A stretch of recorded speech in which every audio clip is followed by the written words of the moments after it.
So, hello there. If I haven't said it just yet, congratulations for having a healthy romantic relationship with your partner. But the question is, do you also have a healthy sexual relationship with them? Like, do you know their history, the things they like, birth control concerns? Yeah, if not, then you probably have not yet had the sex talk with them. And if you don't know what I'm talking about, well, then let's talk about that and get intimate with Shy.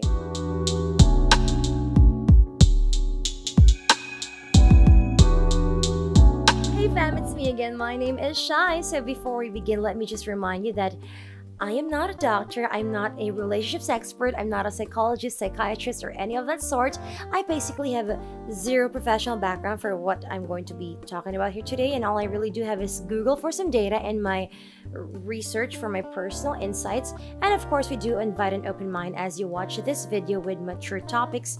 And finally, please don't forget to subscribe to our YouTube channel. It's Easy Rock Manila. And as an extra for this video, trigger warning, this video may have a mention of sexual abuse and the like.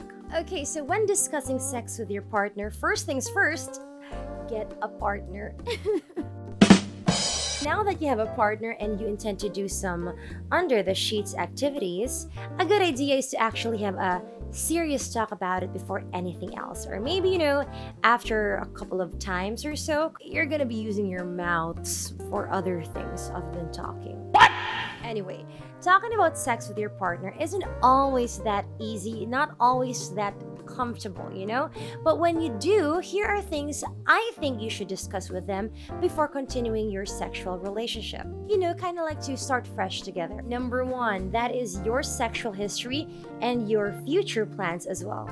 Okay, call it KJ and you just want to live at the moment, but I'm not asking you to discuss every single person you've ever been with and go into the details of what you did with them. I'm also not asking you to name your future kids or decide which school they should go to. I think you just need to give them a general idea of the important stuff like, have you ever had diseases before? Or what is your testing history? Or for heterosexual couples, have you ever had a pregnancy scare? Or what about the gender of your previous partners? Knowledge is power, and your sexual health is your responsibility. And as for your future, you should also discuss stuff like family planning or using contraceptives. It can be awkward, but it's still better to be on the same page early on the relationship. Number two, be open and honest about your sexual secrets. If you've been sexually assaulted before or abused, or if there's anything that traumatized you. Kasi mahirap na yung may gagawin kayo sa isa't isa, tapos matatakot yung isa. Diba? It's not fun. And you'll just end up being both surprised and also awkward and traumatized at the same time. Number three, talking about your likes and dislikes, your fantasies, your fetishes, your desires, your kinks. Well, that last one, maybe, I think can be discussed midway through your sexual relationship.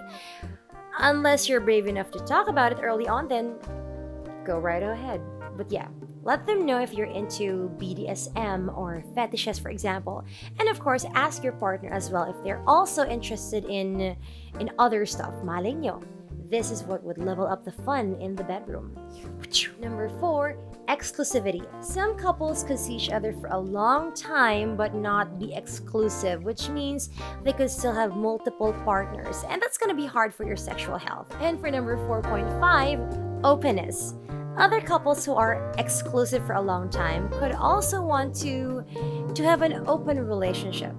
But just like kinks, maybe that's a topic that you can talk about midway. And number 5, talk about consent. Remember, fam, even if you're already in a relationship, it can still be a red flag and it can even be considered rape if you feel forced, coerced, or touched in a way that you don't want to. So talk about consent and remind each other that you two should want to sleep together. Okay, now before I head on off, I just want to give a few more tips on how and when to bring up these kinds of sort of awkward and embarrassing conversations. Don't just bring it up when they're tired or when they just walked in or when you're about to have sex. And para hindi ka niya sasabihan na KJ ka or jologs ka for even talking about it and not let the convo come out naturally. You know what I mean? I suggest letting your partner have a heads up of some sort that you might want to talk about stuff like that soon and that it's going to be an out of the ordinary topic. And lastly, phrase your words well. Try to avoid embarrassing them or shaming or complaining and blaming your partner, but instead, reinforce the good that they do. Say something like, hey, we haven't tried this. Do you wanna?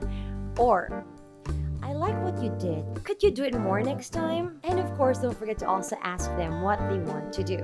Remember, be kind, be patient, and be accommodating. Alright, so if you've reached this point and you're still asking yourself, why is this all important? Well, it's basically just to have a happier and healthier sex life. And if you still feel uncomfortable talking about sex with your partner, then you probably shouldn't be having sex with them. But that's just me. Think about that. For now, that's all the time we have. Thanks again for watching, fam. And if you have any topics you'd like for me to discuss, intimate stuff, or follow-up questions about this video, or about sex, love, dating, relationships, and anything in between, again, let us know down in the comments or send me a message on my Instagram. It's at DJShai963, and we may just talk about it in the next episode of Intimate with Shai. Remember, fam, safe sex means no regrets, and it only gets sensual if it's consensual. My name is Shai for Intimate with Shai, saying love you. Bye.